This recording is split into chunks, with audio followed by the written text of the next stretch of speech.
were some very familiar faces amongst the hundreds of delegates that descended on the Indian Ocean island of Mauritius for the recent FIFA Congress.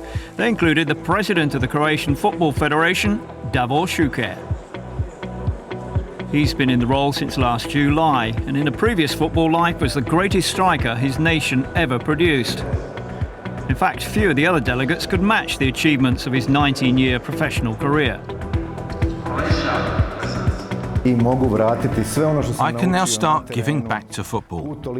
It's because I've learned so much by playing in all sorts of different countries. It's why I'm happy to be the president, because I think I can help improve the well-being of football across the world. I'll never tire of doing this.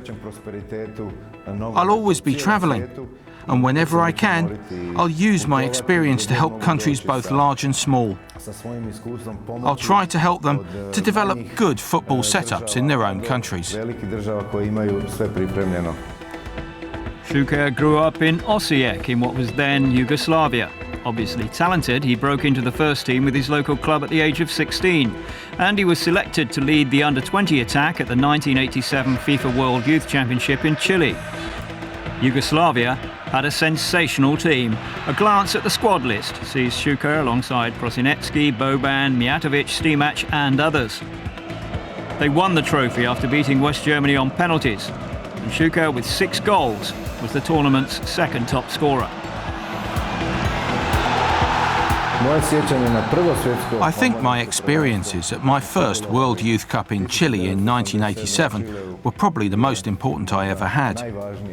That's where everything started to fall into place. I was at a World Cup, I was scoring goals, and I was playing with my friends.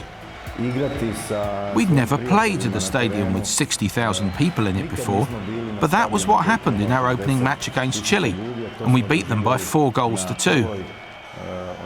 It's something I'll simply never forget. But that great team never had the chance to fulfill its potential. Zagreb is now a thriving city, capital of a new member of the European Union. Back in 1991, it was part of a breakaway republic as Yugoslavia collapsed into war and disorder. The players found themselves having to choose sides. Some opted for the new Yugoslavia, which consisted only of Serbia and Montenegro. Suker's loyalty lay with Croatia, but it meant that for some time he was effectively in the international wilderness. I have to say that it's a very significant matter for anyone to be unable to play competitively for their national team for 4 or 5 years. Imagine what it would be like if you took Lampard, Gerrard and John Terry out of the English national team for 4 years. It was very difficult for us, and because of what happened, we were really impatient to get back into real competition at the 1996 Euros, and that's where we burst onto the stage. It's a pity we didn't get all the way through to the end of the competition in 1996. We had our chances, but the Germans were better. We got our revenge in Lyon in 1998. With the war having ground to a halt, Croatia qualified for the 1998 FIFA World Cup for the first time as an independent nation. They beat Jamaica and Japan in their group, with Suker scoring in both matches. Despite losing the next game to Argentina, they progressed safely enough, beat Romania in the second round, and found themselves facing Germany for a place in the semi-final. I think the Germans underestimated us. They thought their team was stronger, which was perhaps a normal thing for them to think. But then there's a saying, of all the unimportant things in the world, football is the most important. It isn't the case that the richest or best is always going to win. The small teams can win too. The charm of football is that a small country can beat a major one. We proved it, and people started to respect us from then on. It was a rout. Croatia were at the very top of their game and the Germans simply had no answer.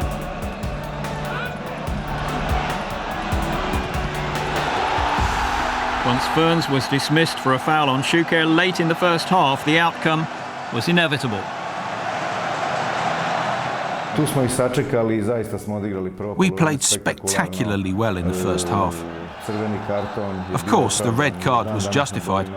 I can still feel my leg hurting even today. We won 3-0, and it really was just like a fairy tale, the most perfect event in Croatian football history.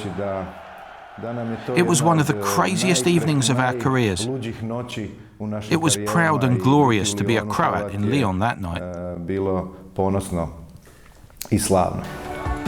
Croatia's semi-final was against France in Paris, a nation of less than 5 million, a nation that was less than 10 years old, and they'd reached the last four in the world. They certainly weren't overawed by the hosts, and just after half-time, Suker gave them the lead.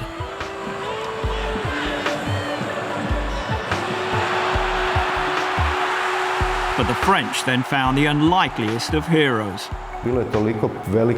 There were so many top strikers at that tournament. It was great to be a part of it only for a moment or two. We lost to France, the hosts, and I think they played the best football. But I'm really sorry that Lilian Thuram scored those 2 goals. You know, I never saw him score for Juventus or France ever again. And that's what really hurts. Croatia finished third in the end. Davor picked up the golden shoe for his 6 goals. He played on until 2002 before moving into football administration. Croatia have never equalled the performance of that famous summer, but they still rank in the world's top 10 and are likely to be seen in Brazil next year. Write them off at your peril. We're proud of the way we play. Our style is the key to Croatia's success. People always ask us how we managed to be among the top 10 in the FIFA ranking table, and it's very simple, really. There's a lot of investment in young players. We're already thinking about the World Cup in 2022, for example. But it's very important to say that I think we're more appreciated abroad than we are in our own country. I'm sure that will change in the future, however. I'm sure we'll all be very proud and happy about the Croatian team.